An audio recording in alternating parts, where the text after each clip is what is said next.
પ્રકરણ 2 સુરેખ સહસંબંધ સ્વાધ્યાય 2.2 નો પહેલો દાખલો આપણે કાલે શરૂ કર્યો હતો. પિતાની ઊંચાઈને આપણે x ધારી હતી, પુત્રની ઊંચાઈને આપણે y ધારી હતી. મેં ગઈકાલે અહીંયા તમને લખી બતાવી દીધું કે તમારે આ રીતે પહેલું કોલમ કરવાનું છે. પિતાની ઊંચાઈ સેન્ટીમીટરમાં, એને આપણે x કીધું. બીજું કોલમ કરવાનું છે પુત્રની ઊંચાઈ, એને આપણે y કીધું. આ બે કોલમ આપણે કરી. બરાબર? અહીંયા જે મૂલ્યો આપેલા છે એ ફટાફટ લખતા જઈએ. 170, 169, 168, 167, 166, 165, 164. સામે મૂલ્યો આપ્યા છે 172, 168, 170, 168, 165, 167, 166. આ રીતે મૂલ્યો આપેલા છે એ આપણે લખી નાખ્યા. આટલું તો રકમ આપી છે, બરાબર ને? આટલી રકમ આપણને આપી છે. સૌથી પહેલું કામ હવે આપણે શું કરીશું? સૌથી પહેલું કામ આ x ના જે મૂલ્યો આપ્યા છે એનો સરવાળો એટલે સિગ્મા x મેળવીશું. અહીંયા સિગ્મા x બરાબર સરવાળો કેલ્ક્યુલેટર માં લો ને ફટાફટ.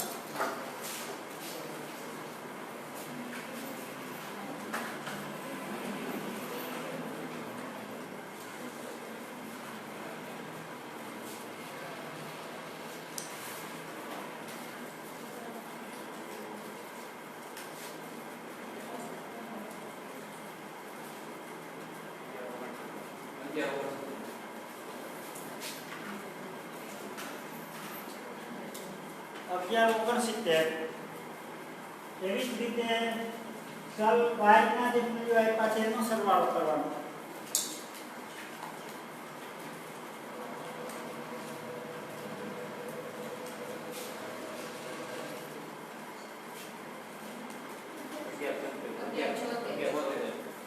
છોતેર 1176. બરાબર? ઓકે, ચાલો હવે અહીં જુઓ. આ બે મૂલ્યો મળી જાય ને, સરવાળાના મૂલ્યો આપણને મળી જાય.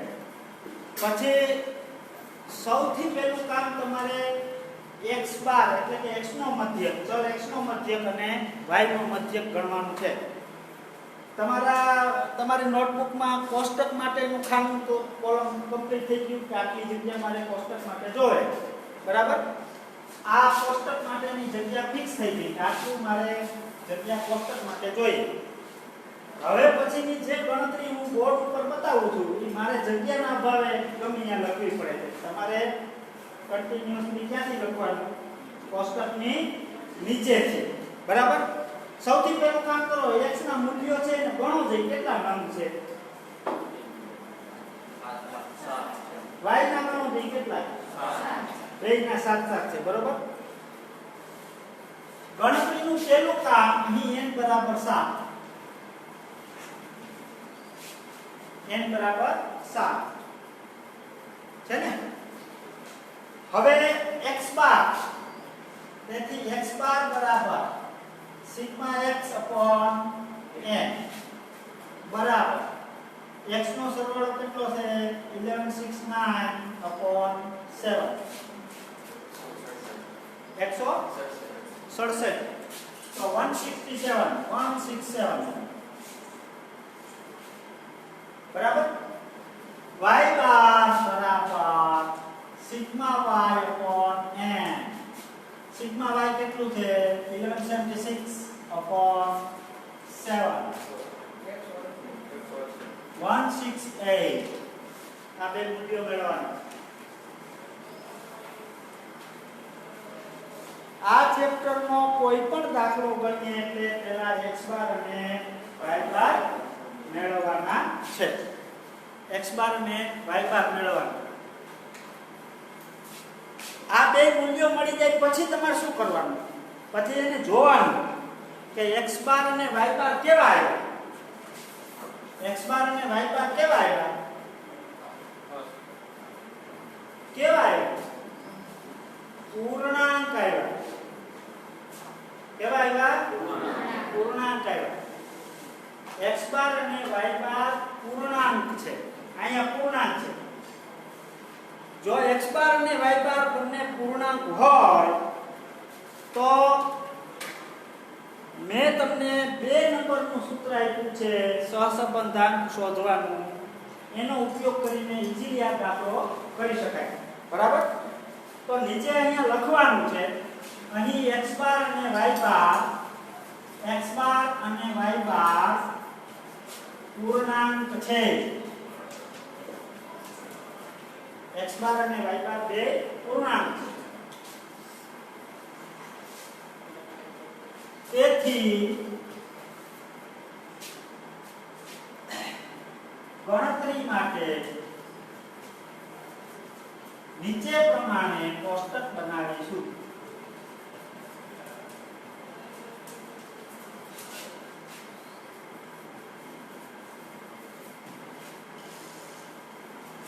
આ લખવાનું.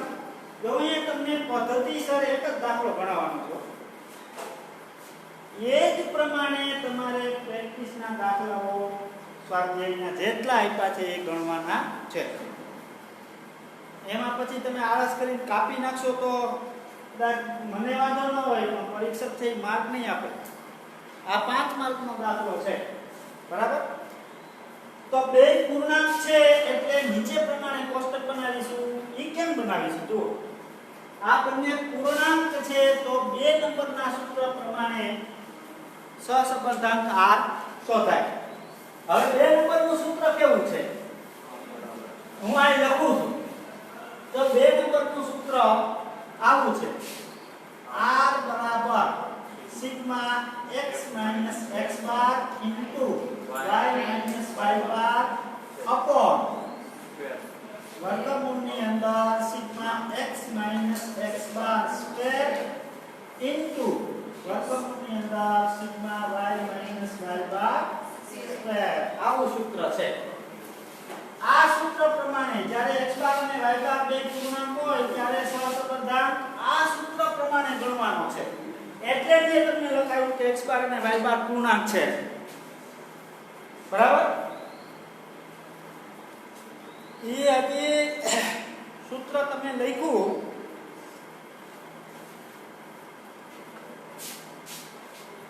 આ સૂત્ર જે લખ્યું તમે સહસંબંધાંક r બરાબર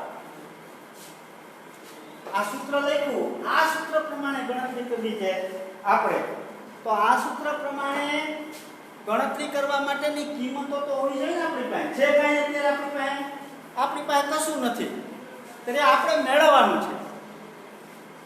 સૂત્ર મેં એટલા માટે પહેલા લખ્યું છે કે સૂત્રના આધારે કોષ્ટક બને. આંકડા શાસ્ત્ર આખા સૂત્રના આધારે કોષ્ટક બને. કોલમ એના યાદ રાખવા ન બનાવાય કે પહેલું સૂત્ર વાપરીએ તો 5 કોલમ આવે, બીજું વાપરીએ તો 4 કોલમ આવે. એમ ન હોય. સૂત્રના આધારે કોલમો આવે. તો હું બતાવું તમને એક એક વખત બતાવીશ. બરાબર? આ સૂત્રમાં જે કિંમતોની જરૂર છે એ મને મળી જવી જોઈએ કોષ્ટકમાંથી. એ પ્રમાણે મારે કોષ્ટક બનાવવાનું છે. તો સૌથી પહેલું હું મેળવીશ x માઈનસ x બાર મેળવીશ. એટલે કોષ્ટકનું પહેલું જે કોલમ થશે અહીંયા એ થશે x માઈનસ x બાર એનું કોલમ થશે. હવે x બાર બરાબર કેટલા હતા એ તમને ખબર છે? ખબર છે તમને? હે? એટલે x બાર બરાબર 167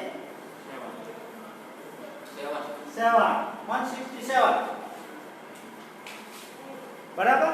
x બાર આપણને યાદ રહે એટલા માટે મેં અહીંયા લખાયું x બાર બરાબર આટલા. હવે જો અહીંયા કદાચ હું આમ x બાર કરું કે આમ x બાર કરું બે સરખા જ છે, એમાં બીજો કઈ ફેર નથી. હા, પહેલું x x બાર પહેલું કોલમ. આખું સૂત્ર તમને સમજાવ્યું એ પ્રમાણે કોલમ બનાવી નાખીએ, પછી આપણે ગણતરી કરીશું. હવે મારે શોધવું છે બીજું. શું શોધવું છે?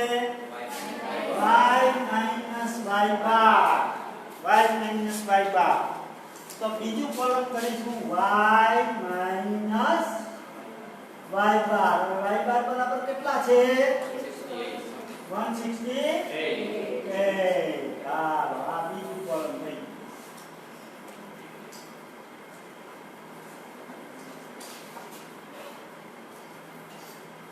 ચાલો, સમજાણું? હવે ત્રીજું આ અલગ અલગ કર્યા આપણે x x બાર પછી y બાર. સૂત્રમાં શું છે તો કે x x બાર ઇન્ટુ y બાર છે, એટલે બેનો ગુણાકાર છે. x x બાર અને y બાર બંનેનો ગુણાકાર છે. તો ત્રીજું કોલમ આવશે x x બાર અને y બાર ની જે કિંમતો આવે એના ગુણાકારની. ત્રીજું કોલમ આવશે એ આમ આવશે x x બાર into y બાર. એનું આ ત્રીજું કોલમ આવ્યું. ત્રીજું કોલમ x x બાર into y બાર. જો આ જે કોલમ તમે કરો ને આ એના આધારે તમને આ આખી કિંમત મળે. ત્રણ કોલમ કરો ત્યારે આની આખી કિંમત મળે. અંશની કિંમત શોધવા માટે તમારે 1 2 અને આના ગુણાકારનું ત્રીજું 3 કોલમ કરવા પડે. સમજાણી એ વાત? હવે પછીનું કોલમ તો x x બાર. હવે આપણે શું જોઈએ છે તો કે x x બાર નો સ્ક્વેર વર્ગવાળી કિંમત જોઈએ છે. તો અહીંયા વર્ગવાળી કિંમત તો છે નહીં, એટલે હવે પછીનું કોલમ આવશે એ x x બાર ના સ્ક્વેર વાળું આવશે. ચોથું કોલમ. અને પાંચમું કોલમ કયું આવશે? y બાર ના સ્ક્વેર વાળું. x x બાર ના સ્ક્વેર નું કોલમ તમે કરશો ત્યારે નીચે સરવાળો મળશે, ઈ આની કિંમત છે. y બાર ના સ્ક્વેર નું કોલમ કરશો નીચે સરવાળો મળશે, ઈ આની કિંમત છે. બરાબર? તો બીજા બે કોલમ છે એ આ રીતે મળશે. x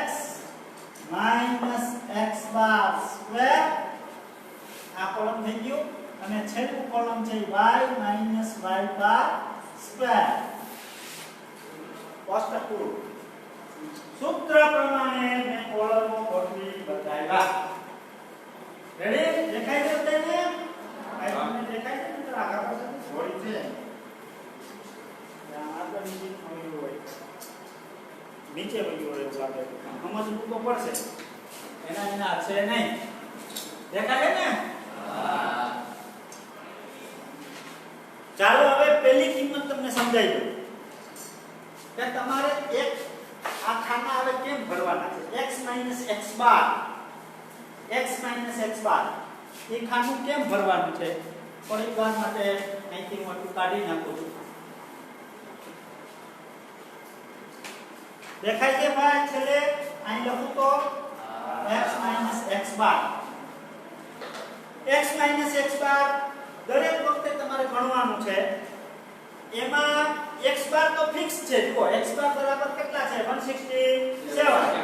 પણ x ના મૂલ્યો દરેક વખતે બદલાતા જાય. જુઓ આ પિતાની ઊંચાઈ જે છે એ ઘટતી જાય છે કાળક્રમે. બાપા વાતા વળતા છે ને? તો ઘટતી જાય ની ગણતરી કરવાની છે. જો પહેલી ગણતરી બતાવું છું. પહેલી પહેલી ગણતરી બતાવું છું. પહેલામાં x કેટલો છે 170 માઈનસ x બાર કેટલો છે 167. આ પહેલા ગણતરી. તફાવત મેળવી લો. કેલ્ક્યુલેટર તો તમારી પાસે છે જ, ન હોય તો 3. તો અહીંયા મૂકશું આપણે 3. બીજાની ગણતરી બતાવું તો x બદલાશે. કેટલો છે 169 માઈનસ 167 કેટલો આવશે 2 ને હાલો 2. ત્રીજામાં 1 0 માઈનસ 1 માઈનસ 2. ત્રીજાની ગણતરી બતાવો 168 માઈનસ 167 1. ચોથાની ગણતરી બતાવો 167 માઈનસ 167 0. પાંચમાની ગણતરી બતાવો 166 માઈનસ 167 માઈનસ 1. હવે બતાવ પછી કઈ ખબર પડી ને? હાલો હવે y માઈનસ y બાર ગોતી કાઢો. ફટાફટ મને કહેવા માંડો. કેટલા 4 0 0 હે માઈનસ 3 માઈનસ 1 માઈનસ 2. ઓકે તો નો સમજાણું પૂછજો હજી, બાકી જો જાય છે. આવું જ કામ કરવાનું છે. જાણે કાંઈ બેઠો બીજું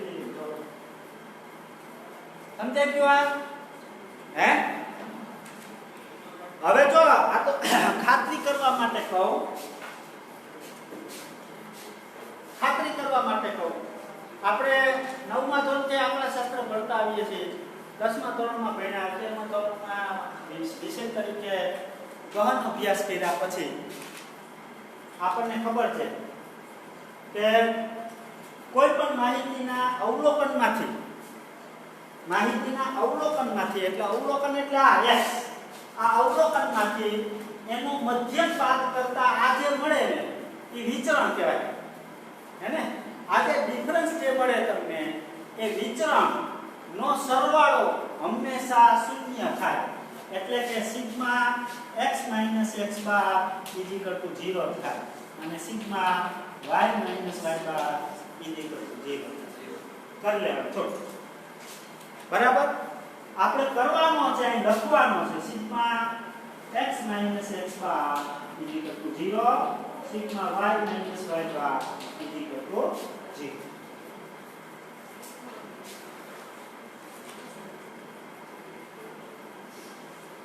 બે કોલમ ભરાઈ ગયા ને?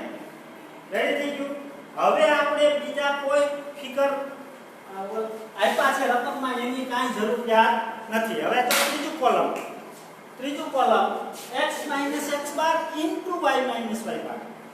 x - x બાર ઇન્ટુ y - y બાર એટલે આ બે કોલમની જે સંખ્યાઓ આંકડાઓ છે એનો ગુણાકાર. 4 3 12 0 × 2 2 0 × 0 ઓછા 1 ઓછા 3 પ્લસ 3 રાઈટ પ્લસ 2 પ્લસ 6. આ ગુણાકાર જ્યારે કરીએ ત્યારે ધ્યાન રાખવાનું. જો બે ધન સંખ્યાનો ગુણાકાર ધન, બે ઋણ સંખ્યા હોય તો ગુણાકાર ધન અને એક ઋણ હોય એટલે ગુણાકાર ઋણ. એક ઋણ હોય એટલે આવશે દાખલાઓમાં. અહીં નથી એટલે ઉપાધિ નથી, પણ ક્યારેક દાખલામાં આવશે. અહીંયા હોય -3 અહીંયા 4 તો એક ઋણ છે. આ બેમાંથી એક ઋણ છે એટલે ગુણાકાર કેવો આવશે? ઋણ આવશે. બરાબર? આ ધ્યાન રાખવાનું છે. હવે શું કરવાનું? એનો સરવાળો. એટલે અહીં લખવાનું સિગ્મા x - x બાર ઇન્ટુ y - y બાર બરાબર 14 ને 30 ને 5 25. તો આ જે આવ્યું ને એ સૂત્રમાં અંશની કિંમત આવી. બરાબર? હવે આગળ એટલું સરળ છે કામ. હવે તમારે શું કરવાનું છે? x - x બાર નો સ્ક્વેર કરવાનો છે. સ્ક્વેર કરવો એટલે x - x બાર ની કિંમત તો તમે મેળવેલી જ છે. જો આ છે આનો જ સ્ક્વેર કરવાનો છે એટલે આનો વર્ગ કરવાનો. એટલે આ કિંમતો જે છે એનો વર્ગ કરતો જવાનો. જો બતાવતો જાવ 3 નો વર્ગ 9, 2 નો વર્ગ 4, 1 નો વર્ગ 0 નો વર્ગ -1 નો વર્ગ 2 નો -2 નો વર્ગ 4, -3 નો વર્ગ 10. ઋણ સંખ્યાનો વર્ગ કરીએ એટલે ધન થઈ જાય. ઋણ સંખ્યાનો વર્ગ કરીએ એટલે કેવી થઈ જાય? ધન. હવે અહીંયા સરવાળો મેળવવાનો x - x bar square equal to 28. ચાલો એવી જ રીતે y - y બાર સ્ક્વેર 16 0 4 0 9 1 20 ને 30 ને 34. y - y bar square equal to 34.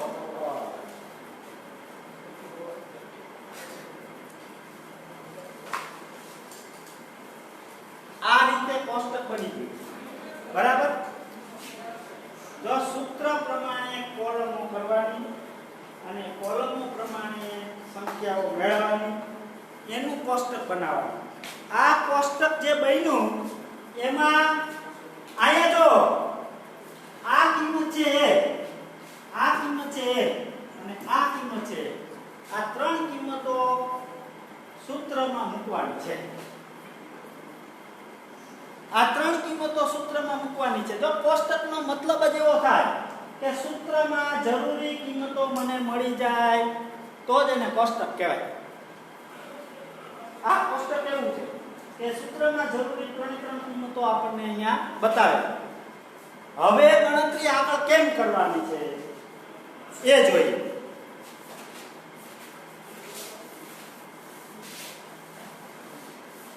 આ કઈ જોતું નથી મારે.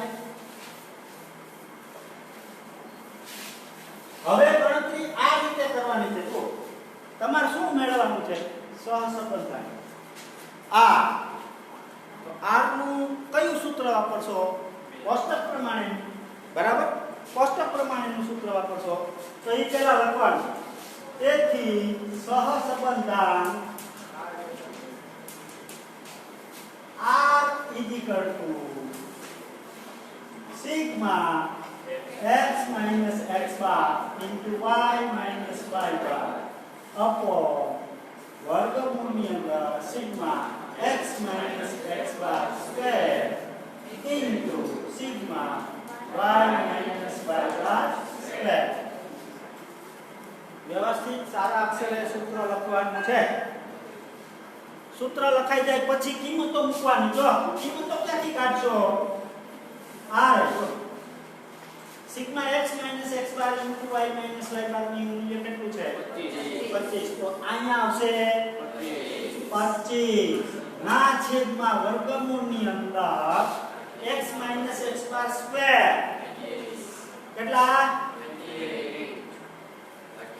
28 ઇન્ટુ y - y બાર સ્ક્વેર કેટલા? 34. બસ હવે આની પણ કાઈ જરૂર નથી. કિંમતો મુકાઈ જાય પછી સાદુરૂપ કેમ આપવાનું છે એને સમજી લઈએ. સૌથી પહેલા છેદની સંખ્યાઓ બે વર્ગમૂળમાં છે, ગુણાકારમાં છે એટલે એનો ગુણાકાર કરી નાખીએ આવી રીતે. 25 ના છેદમાં વર્ગમૂળની અંદર 28 * 34 બરાબર 25 ના છેદમાં વર્ગમૂળની અંદર 952. આટલું તો સમજાય કે નથી સમજાતું? સમજાણું ને? હવે તમારે શું કરવાનું? 952 નું વર્ગમૂળ કહેવાનું છે. 25 ના છેદમાં 30.86 કેટલા આવ્યા 86 હા 30.86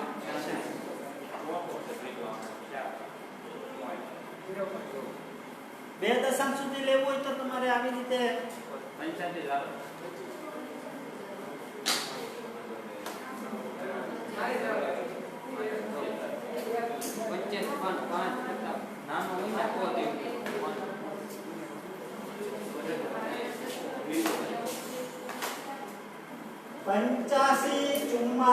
9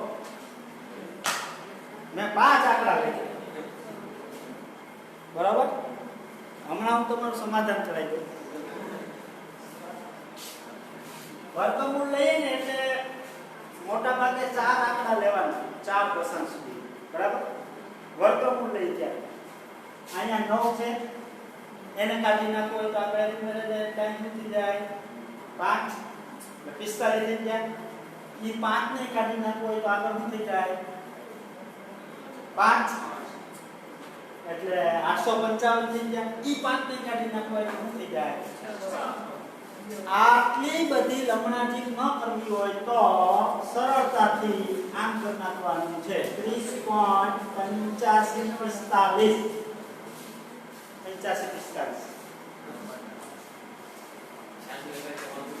86 લખાવે તો કોઈ પ્રોબ્લેમ નથી બરાબર 86 લખાવે તો કાંઈ પ્રોબ્લેમ નથી હવે કરો ભાગાકાર 0.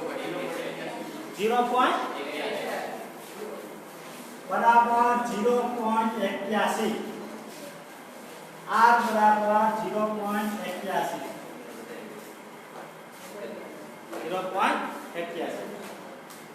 રેડી સમજાઈ ગયું જો સમજાઈ ગયું હોય તો હોમવર્ક એક્ઝામ્પલ 2 and 3 અને ઉદાહરણ આપ્યા છે 5 and 6 5 and 6 5 and 6 છે ને 5 and 6 ઉદાહરણ 5 and 6 આટલા ગણવાના આ રીતે ખાલી કરી જોઈ બરાબર આ વિડિયો છે હજી બે વાર તો ઘરે જઈને જોઈ લેવાનું પણ આ રીતનો દાખલો આપણે આવડી જવો જોઈએ કાલે નવી રીત આવશે બરાબર અહીંયા આપણો પીરિયડ આપણે પૂરો કરીએ છીએ ફિનિશ